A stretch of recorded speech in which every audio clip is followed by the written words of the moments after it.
Episode 67. We attacked a teacher! We attacked a teacher! Hermione whimpered, Staring at the lifeless Snape with frightened eyes. Oh, we're going to be in so much trouble. Lupin was struggling against his bonds. Black bent down quickly and untied him. Lupin straightened up, rubbing his arms where the ropes had cut into them. "Thank you, Harry," he said. "I'm still not saying I believe you," he told Lupin. "Well, then it's time we offered you some proof," said Lupin. "You boy, give me Peter, please, now." Ron clutched Scabbers closer to his chest. "Come off it," he said weakly. "Are you trying to say he broke out of Azkaban just to get his hands on Scabbers? I mean..."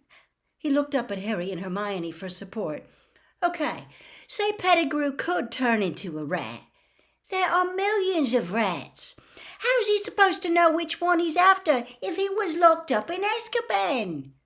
"You know, Sirius, that's a fair question," said Lupin, turning to Black and frowning slightly. "How did you find out where he was?"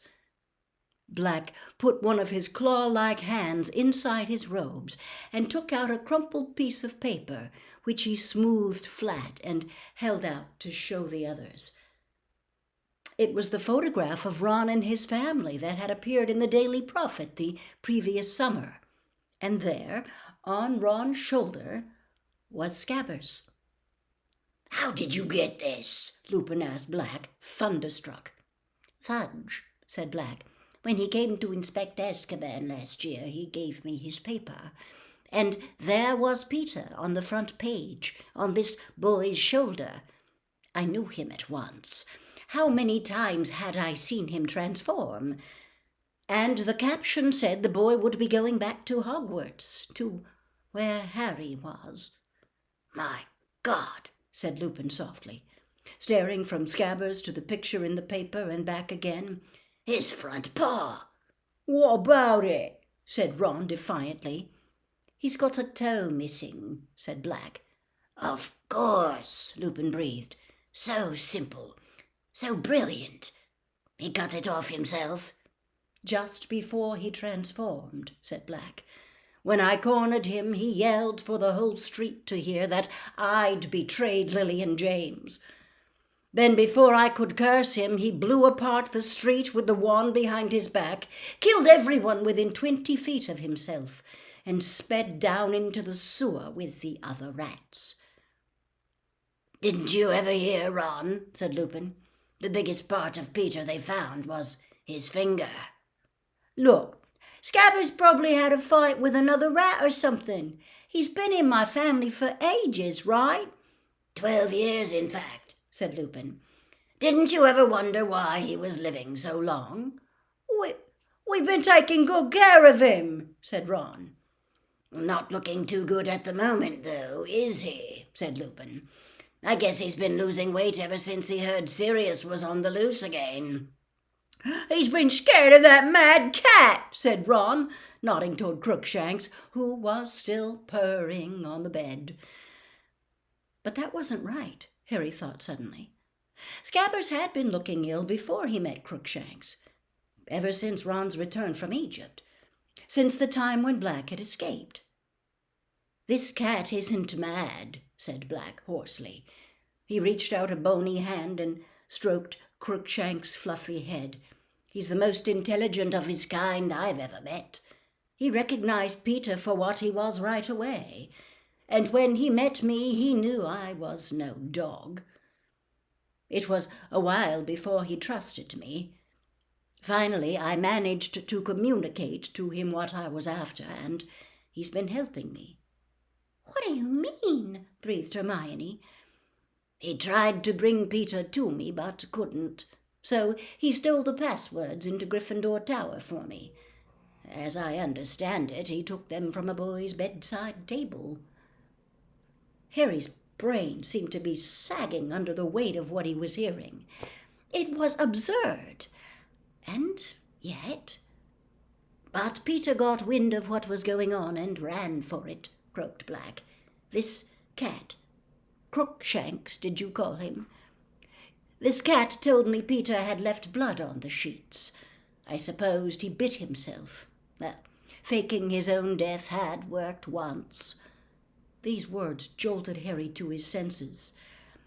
"And why did he fake his death?" he said furiously. "Because he knew you were about to kill him like you killed my parents."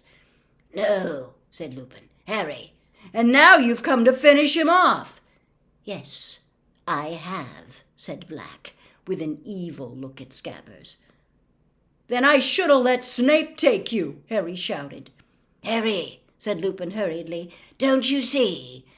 All this time we've thought Sirius betrayed your parents, and Peter tracked him down, but it was the other way around, don't you see? Peter betrayed your mother and father.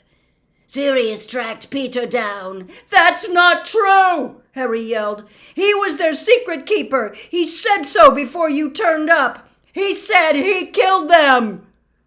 He was pointing at Black, who shook his head slowly.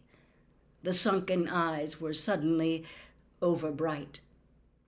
"Harry, I as good as killed them," he croaked. "I persuaded Lily and James to change to Peter at the last moment. Persuaded them to use him as secret keeper instead of me. I'm to blame, I know it.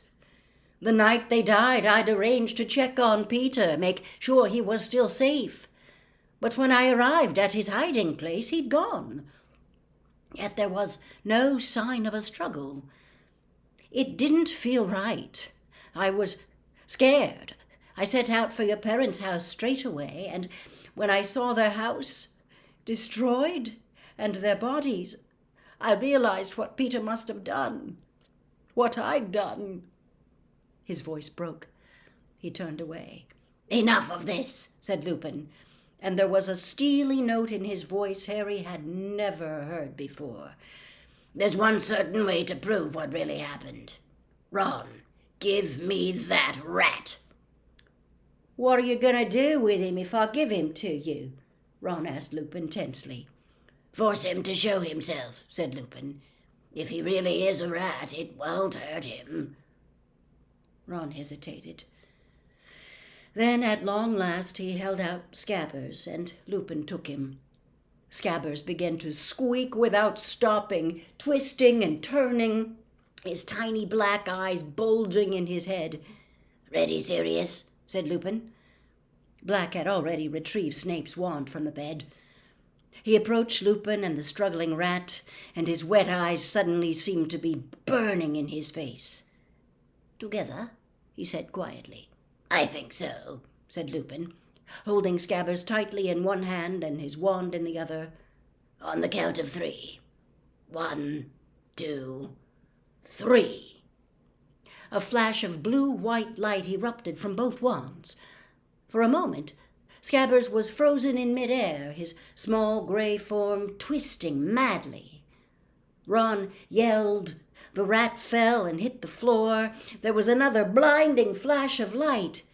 And then, it was like watching a speeded-up film of a growing tree. A head was shooting upwards from the ground. Limbs were sprouting. A moment later, a man was standing where Scabbers had been, cringing and wringing his hands.